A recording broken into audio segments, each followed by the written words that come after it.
said, hold me fast. This magic spell you cast. This is. അപ്പം ഞങ്ങളങ്ങനെ പള്ളിയിൽ നിന്ന് ഇറങ്ങിയിട്ട് നേരെ ദൈമാനിയത്ത് ഐലൻഡ്സിൽ സ്നോർക്കലിങ്ങിന് പോകാമെന്നുള്ള കാര്യം കൺഫേം ചെയ്തു. കറക്റ്റ് ടൈമായിരുന്നു, കാരണം 1:30ക്കാണ് ട്രിപ്പ് സ്റ്റാർട്ട് ചെയ്യുക. ഞങ്ങൾ ആദ്യം ഒരു ഡബിൾ മൈൻഡായിട്ടാണ് നിന്നത്, പോണോ വേണ്ടോ എന്നുള്ളത്. കാരണം ഇത്തിരി റിസ്ക് ഉള്ള അഡ്വഞ്ചർ ആയതുകൊണ്ട്. പിന്നെ നോക്കിയപ്പോൾ ഞങ്ങളിവിടെ അധികം സ്ഥലമൊന്നും കണ്ടിട്ടില്ല. ഇത് കണ്ടില്ലെങ്കിൽ ഒന്നും ചെയ്യാത്ത പോലെ വരും. അപ്പോൾ അങ്ങനെ ഞങ്ങൾ സ്വിം സ്യൂട്ടോ സൺസ്ക്രീനോ അങ്ങനെ ഒന്നും കരുതിയിട്ടുണ്ടായിരുന്നില്ല. അപ്പോൾ അവിടെ ചെന്നിട്ട് അടുത്തൊരു ഷോപ്പിൽ നിന്ന് പോയിട്ട് വാങ്ങിക്കുകയാണ് ചെയ്തത്. അപ്പോൾ ഇതാണ് ഞങ്ങളുടെ ക്യാപ്റ്റൻ ഹസൻ. അപ്പോൾ ആൾ ബുള്ളറ്റിനേക്കാളും സ്പീഡിലായിരുന്നു ബോട്ട് ഓടിക്കുന്നുണ്ടായിരുന്നത്. പിന്നെ നല്ല കാറ്റും. അപ്പം ഞാൻ എങ്ങനെയൊക്കെയോ ആണ് ഫോൺ കയ്യിൽ പിടിച്ചിട്ട് ഈ കാര്യങ്ങളൊക്കെ എടുക്കുന്നത്. അപ്പോൾ 2 സ്പോട്ടിലേക്കാണ് ഞങ്ങൾ പോകുന്നത്. 2 സ്ഥലത്തും ഓരോ മണിക്കൂർ വീതം സ്പെൻഡ് ചെയ്യാം. അപ്പോൾ ഇവർ സ്ക്യൂബ ഡൈവിങ്ങും ചെയ്യുന്ന ആൾക്കാരാണ്. ഞങ്ങൾ സ്നോർക്കലിംഗ് ആണ് ചെയ്തത്. സ്ക്യൂബ ഡൈവിങ്ങിൽ നമ്മൾ നല്ല ആഴത്തിൽ പോവും, ഈ സിലിണ്ടറൊക്കെ വെച്ചിട്ട്, ഓക്സിജൻ സിലിണ്ടറൊക്കെ വെച്ചിട്ട്. ഇതിൽ നമുക്ക് സ്നോർക്കലാണുള്ളത്. അത് എയറിലേക്ക് നിൽക്കണം. അപ്പോൾ നമ്മുടെ ഫേസ് മാത്രമാണ് വാട്ടറിൽ നിൽക്കുള്ളൂ. അപ്പോൾ പിന്നെ വേണ്ടി വരുന്ന സംഭവങ്ങളെന്ന് പറയുന്നത് ഫിൻസാണ്, ഡക്കിൻ്റെ പോലത്തെ ഒരു കാലിൻ്റെ പോലത്തെ ഒരു സംഭവം. പിന്നെ നോസ് കവർ ചെയ്യും. പിന്നെ ഈ ഗോഗിൾസ് ഉണ്ട്. പിന്നെ ലൈഫ് ജാക്കറ്റ് ഇടേണ്ടവർക്ക് അത്. അപ്പോൾ നിതിൻ ചേട്ടൻ നേരത്തെ ജാക്കറ്റൊക്കെ ഇട്ട് ഇറങ്ങി. അപ്പം ഞാൻ ജാക്കറ്റ് ഇടാതെ ഇറങ്ങാൻ വിചാരിച്ചിരിക്കുകയായിരുന്നു. പക്ഷെ അവിടെ എത്തിക്കഴിഞ്ഞപ്പോൾ നല്ല ആഴം ഉണ്ടായിരുന്നു. മീൻസ് ഒരു 3 ആളുടെയൊക്കെ ആഴം. അപ്പം ഞാനിങ്ങനെ പേടിച്ച് നിൽക്കുമായിരുന്നു. കാലെടുത്ത് വയ്ക്കും, തിരിച്ച് വയ്ക്കും. അപ്പം അങ്ങനെ നിൽക്കുമ്പോൾ ക്യാപ്റ്റൻ വന്നിട്ട് പറഞ്ഞു, സ്വിമ്മിങ് അറിയാലോ, വാ പോവാന്ന് പറഞ്ഞിട്ട് ഇറങ്ങി. അപ്പം ഞങ്ങൾ കണ്ട സംഭവങ്ങൾ ഇതൊക്കെയാണ്. കോറൽ റീഫ്സ്, ഒരുപാട് വെറൈറ്റി ആയിട്ടുള്ള പല സൈസിലും പല ഷേപ്പിലും പല കളറിലും പല ഡിസൈനിലൊക്കെ ഉള്ള മീനുകൾ.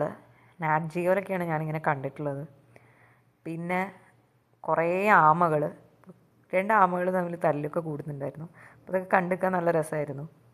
പിന്നെ ഇവരൊന്നും ടച്ച് ചെയ്യാൻ പാടില്ല എന്ന് അവർ പ്രത്യേകം പറയുന്നുണ്ട്. പിന്നെ ഇവിടെ റെയറായിട്ട് മാത്രം കാണുന്നൊരു സംഭവമുണ്ട്. അപ്പോൾ അതിനെ കണ്ടു കഴിഞ്ഞാൽ ഭയങ്കര ഒരു ട്രിപ്പാവും ഇത്. അപ്പം അങ്ങനെ ഇരിക്കുമ്പോൾ സംഭവം വന്നു.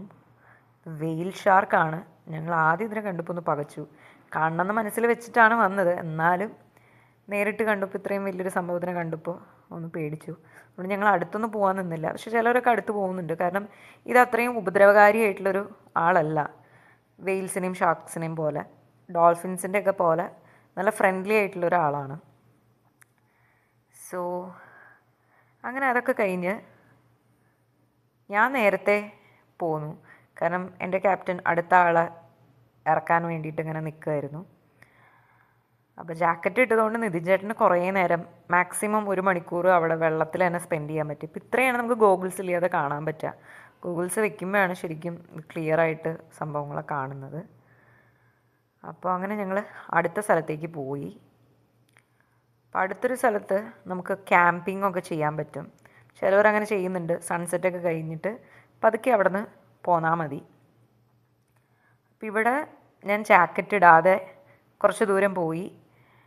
പിന്നെ അങ്ങോട്ട് ആഴമുള്ള സ്ഥലമായപ്പോൾ ഞാൻ ജാക്കറ്റ് തിരിച്ച് വന്നെടുത്തിട്ട് പോയി നീന്തി. അപ്പോൾ അതാണ് സേഫ് എന്നുള്ളതുകൊണ്ട്. അപ്പോൾ ഇവിടെയും ആമകളെയൊക്കെ കാണാൻ പറ്റി. ഇവിടെ പൊതുവെ ആഴം കുറച്ച് നേരത്തേക്കാളും കുറവായിരുന്നു. പിന്നെ കുറച്ച് ദൂരെയൊക്കെ പോയി കഴിഞ്ഞ് കഴിഞ്ഞാൽ കുറച്ചും കൂടെ ആഴമുള്ള സ്ഥലങ്ങളുണ്ട്. അപ്പോൾ ഇത് ഞാൻ എല്ലാം കഴിഞ്ഞ് വന്ന് എൻ്റെ എക്സ്പീരിയൻസ് പറയുന്നതാണ്. അപ്പോൾ എന്തായാലും എൻ്റെ പേടീനെയൊക്കെ അതിജീവിച്ചതിനുള്ള ഒരു സന്തോഷം എനിക്കുണ്ടായിരുന്നു.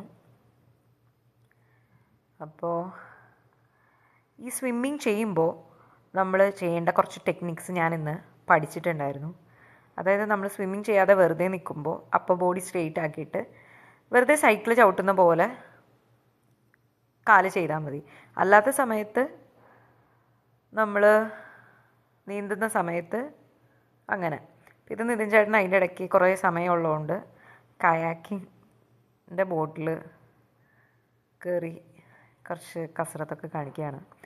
അപ്പോൾ സ്വിമ്മിങ് ചെയ്യുമ്പോൾ നമ്മൾ ശ്രദ്ധിക്കേണ്ട കാര്യം എന്താണെന്ന് വെച്ച് കഴിഞ്ഞാൽ സ്നോർക്കൽ എപ്പോഴും എയറിലേക്ക് നിൽക്കണം. എന്നിട്ട് ബോഡിയും ഫേസും വാട്ടറിന് പാരലായിട്ട് നിർത്തുക. എന്നിട്ട് കൈ പതുക്കെ തുഴഞ്ഞു കൊടുക്കുക. അതുപോലെ കാല് സാധാരണ സ്വിം ചെയ്യുമ്പോൾ ഉള്ള അത്രയും എഫേർട്ട് ഇവിടെ കൊടുക്കണ്ട, ഫിൻസ് ഉള്ളതുകൊണ്ട് പതുക്കൊന്ന് ഒരു മൂവ്മെൻറ്റേ വേണ്ടൂ. പിന്നെ നമ്മൾ ഈ മറൈൻ ക്രീച്ചേഴ്സിൻ്റെ അടുത്ത് എത്തുമ്പോൾ നീന്താൻ പാടില്ല എന്നവർ പ്രത്യേകം പറയുന്നുണ്ട്. ജസ്റ്റ് കൈയൊന്ന് പതുക്കെ ഇങ്ങനെ തുഴഞ്ഞങ്ങനെ ഫ്ലോട്ട് ചെയ്ത് അങ്ങനെ നിൽക്കാനേ പാടുള്ളൂ. മൂവ് ചെയ്യരുത്, അവരെ ഡിസ്റ്റർബ് ചെയ്യരുത്. സോ രണ്ടാമത്തെ സ്ഥലത്ത് ഞങ്ങൾ ഇറങ്ങിയപ്പോൾ അത്ര ഉള്ള സ്ഥലമായിരുന്നില്ല. അപ്പോൾ ഞങ്ങൾ ഇങ്ങനെ കുറച്ച് നേരം റിലാക്സ് ചെയ്യാൻ വേണ്ടി ഇങ്ങനെ നേരെ നിൽക്കുമ്പോൾ കോറലിൽ ചവിട്ടുന്നുണ്ടായിരുന്നു. അപ്പോൾ ശരിക്കും അങ്ങനത്തെ സ്ഥലങ്ങളിൽ ഇറങ്ങാൻ പാടില്ല, കാരണം നമ്മളിങ്ങനെ ചവിട്ടി ചവിട്ടി കോറൽ നശിക്കാനുള്ള സാധ്യതയുണ്ട്. പക്ഷെ കുറച്ചങ്ങോട്ട് നീങ്ങിപ്പോയി കഴിഞ്ഞ് കഴിഞ്ഞാൽ ആഴമുള്ള സ്ഥലങ്ങളുണ്ട്, അവിടെ വെറൈറ്റി സാധനങ്ങളൊക്കെ കാണാൻ പറ്റും. പക്ഷേ ഈ ആഴില്ലാത്ത സ്ഥലത്തായിരുന്നു ഈ ഒരു ഏരിയയിൽ ആമകളെ കാണാൻ പറ്റുന്നത്.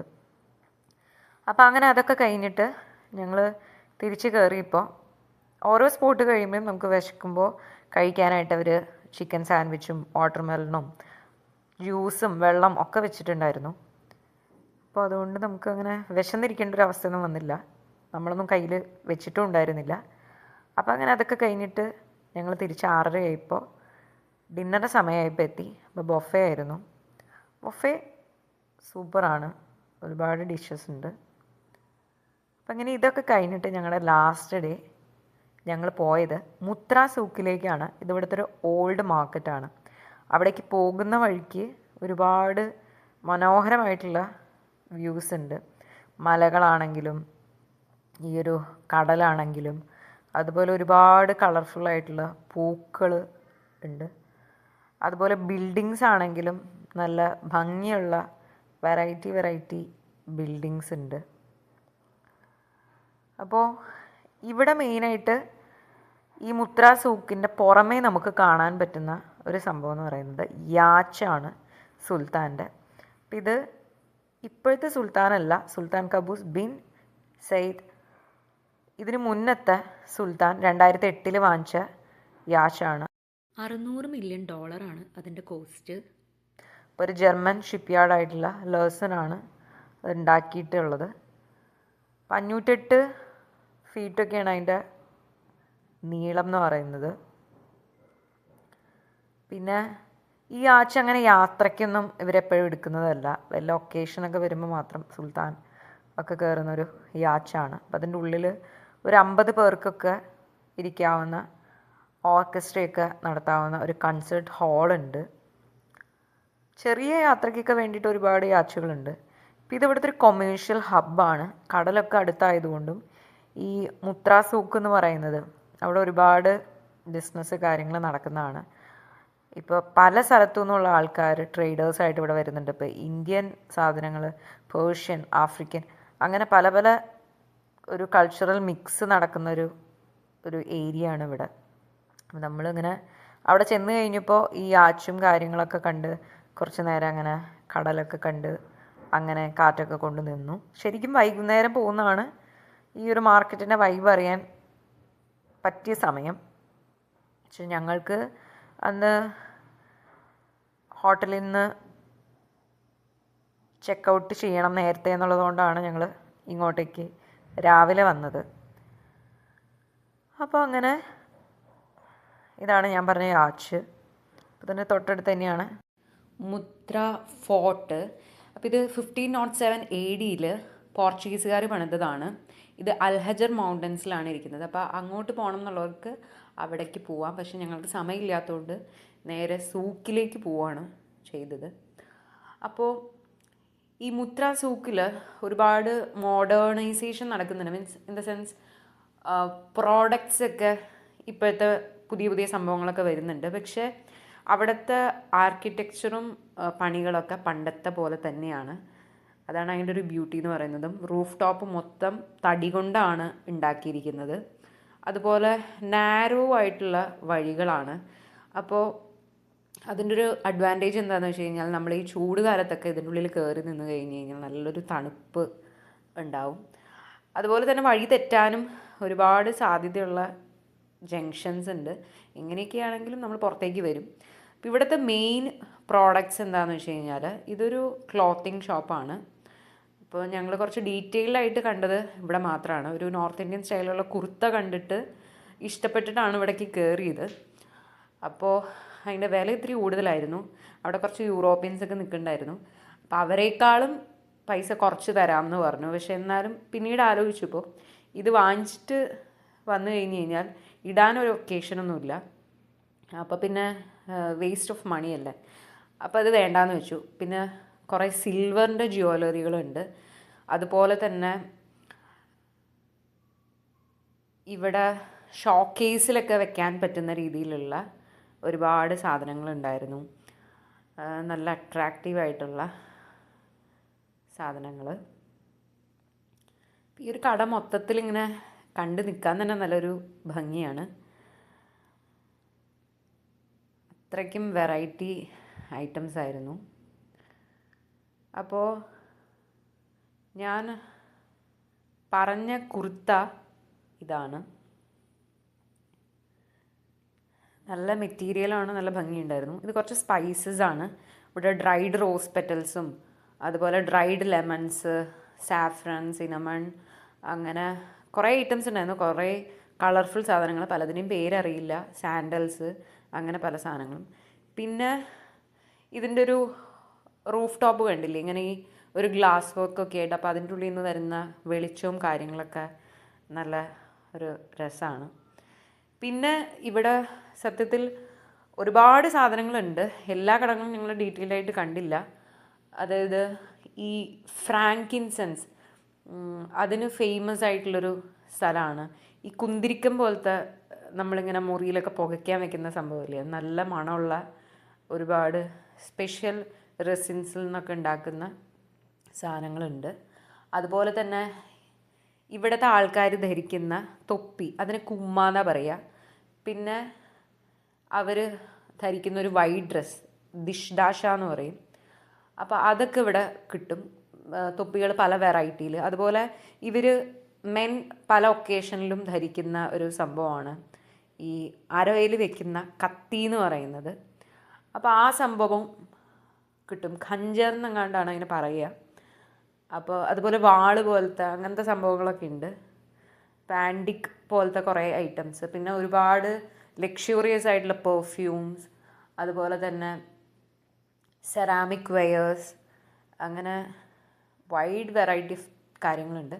ഞങ്ങൾ സത്യത്തിൽ കുറച്ച് എന്താ പറയുക പൈജാമയും കുറച്ച് ബാഗും ഒക്കെ വാങ്ങിച്ച് അങ്ങനെ ഇറങ്ങി. ഒരുപാട് ഷോപ്പിങ്ങിനൊന്നും നിന്നില്ല. അങ്ങനെ ഞങ്ങൾ സൂക്കിൽ നിന്ന് ഞങ്ങളുടെ ഒമാനി ഡ്രൈവർ എയർപോർട്ടിലേക്ക് കൊണ്ടുപോവാണ്. അപ്പോൾ ഈ ഒരു സമയത്താണ് എനിക്ക് ഓർമ്മ വന്നത്, ഞങ്ങൾ ഇങ്ങോട്ട് വരുന്ന സമയത്ത് എയർപോർട്ടിൽ വെച്ചിട്ട് കറൻസി എക്സ്ചേഞ്ച് ചെയ്തായിരുന്നു. അപ്പോൾ 22 രൂപ ഇന്ത്യൻ രൂപയാണ് ഒരു സൗദി റിയാൽ എന്ന് പറയുന്നത്. ഇവിടെ പക്ഷേ 10 സൗദി റിയാലാണ് ഒരു ഒമാനി റിയാൽ. അതായത് 500 സൗദി റിയാൽ കൊടുത്തപ്പോൾ ഞങ്ങൾക്ക് 50 ഒമാനി റിയാലാണ് കിട്ടിയത്. അപ്പോൾ ഒമാനി റിയാലിന് മൂല്യം വളരെ കൂടുതലാണ്. പിന്നെ ഇവിടുത്തെ ടാക്സി റേറ്റ്സ് ഒക്കെ പറയുകയാണെങ്കിൽ നമ്മൾ ബുക്ക് ചെയ്തിട്ട് പോവുകയാണെങ്കിൽ കുഴപ്പമില്ല, അല്ലെങ്കിൽ ഇവർ നല്ല റേറ്റ് വാങ്ങിക്കും. അപ്പോൾ ഇത് ഞങ്ങളങ്ങനെ എയർപോർട്ടിലെത്തി. അപ്പോൾ ഇതിൻ്റെ എൻട്രൻസിൽ ഇങ്ങനെ കാറുകളൊക്കെ നിർത്തുന്ന സ്ഥലത്തൊക്കെ ഇറങ്ങാൻ വേണ്ടിയിട്ട് ട്രാഫിക് ലൈറ്റ്സ് കണ്ടു. അപ്പോൾ അത് ഞാൻ ആദ്യമായിട്ടാണ് ഒരു എയർപോർട്ടിൽ കാണുന്നത്. അപ്പോൾ ഞങ്ങൾക്ക് സമയം ഉണ്ടായിരുന്നുകൊണ്ട് ഇവിടെയും ലോഞ്ചിൽ നിന്നാണ് ഞങ്ങൾ ഫുഡ് കഴിച്ചത്. അപ്പോൾ പുറത്തുനിന്ന് അധികം ഹോട്ടലിൽ നിന്നൊന്നും അങ്ങനെ ഫുഡ് ഞങ്ങൾ എക്സ്പ്ലോർ ചെയ്തില്ല. പിന്നെ ഇപ്പം എനിക്ക് അത്ര ഒരു ഫുഡൊന്നും കഴിക്കാനൊരു മൂഡിലൊന്നും ആയിരുന്നില്ല. വിശപ്പുണ്ടായിരുന്നു, എന്നാലും അത്യാവശ്യം എല്ലാ ദിവസവും നന്നായിട്ട് കഴിക്കുന്നത് കൊണ്ട് ലാസ്റ്റ് ഡേ ആയപ്പോൾ അത് ഓട്ടോമാറ്റിക്കലി മിക്കവർക്കും സംഭവിക്കുന്നതാണ്. വലിയ താല്പര്യമൊന്നും ഉണ്ടായിരുന്നില്ല, എങ്ങനെയെങ്കിലും വീട്ടിലെത്തിയാൽ മതി എന്നുള്ളൊരു ഇതായിട്ടുണ്ടായിരുന്നു. അപ്പോൾ ഇത് ഇവിടുത്തെ ബാറും കാര്യങ്ങളൊക്കെയാണ്. അപ്പോൾ ഇതാണ് ഞാനെടുത്ത സ്വീറ്റ്സ് നല്ലതായിരുന്നു. പിന്നെ ഒരുപാട് വിഭവങ്ങളുണ്ടായിരുന്നു. എല്ലാം ഒന്നും ഞാൻ ട്രൈ ചെയ്യാൻ നിന്നില്ല, കാരണം ഇതിലൊട്ടുമിക്ക സാധനങ്ങളും കഴിഞ്ഞ ദിവസമൊക്കെ കഴിച്ചത് തന്നെയാണ്. അപ്പോൾ ഞാൻ എടുത്തൊരു പ്ലേറ്റിലുണ്ടായിരുന്നത് ബിരിയാണി റൈസും ചിക്കൻ്റെ ഒരു ഐറ്റം സാൽമൺ കറിയായിരുന്നു. അപ്പോൾ അതിൽ സാൽമണും ചിക്കനും രണ്ടും എനിക്കിഷ്ടപ്പെട്ടില്ല, കാരണം അതൊരു പ്രത്യേക വെപ്പായിരുന്നു. അതുകൊണ്ടായിരിക്കും, നമ്മുടെ ഒരു ടേസ്റ്റിന് പറ്റുന്ന ഇതല്ല. അപ്പോൾ മൊത്തത്തിൽ എനിക്ക് ഫുഡ് അത്ര ഇഷ്ടപ്പെട്ടില്ല ഇവിടുത്തെ സൗദിയിലത്തെ ലോഞ്ചിൻ്റെ വെച്ച് നോക്കുമ്പോൾ. പിന്നെ ഇവിടെ കുറേ ഗെയിം സോണും അതുപോലെ ഇവിടെ ഇൻസ്ട്രുമെൻസും കിഡ്സ് സോണും അങ്ങനെ കുറേ സംഭവങ്ങൾ അതിൻ്റെ ഉള്ളിലുണ്ട്. പുതിയ ലോഞ്ചാണിത്. അപ്പോൾ അതൊക്കെ കഴിഞ്ഞിട്ട് ഞങ്ങൾ തിരിച്ച് ഫ്ലൈറ്റ് കിടക്കുന്നിടത്തേക്ക് പോവാണ്. അപ്പോൾ ഈ ഒരു ഏരിയ എനിക്ക് ഭയങ്കര ഇഷ്ടമായി. അങ്ങനെ ഞങ്ങൾ 7 മണി ഒക്കെ കഴിഞ്ഞപ്പോഴാണ് സൗദിയിലെത്തിയത്. അപ്പോൾ ഇന്നത്തെ എൻ്റെ വ്ളോഗ് ഇത്രയേ ഉള്ളൂ. എല്ലാവർക്കും ഇഷ്ടപ്പെട്ടു എന്ന് വിചാരിക്കുന്നു. സോ ഇനി അടുത്ത വ്ളോഗുമായിട്ട് വരുന്നത് വരെ bye, take care. It's me Amrita signing of.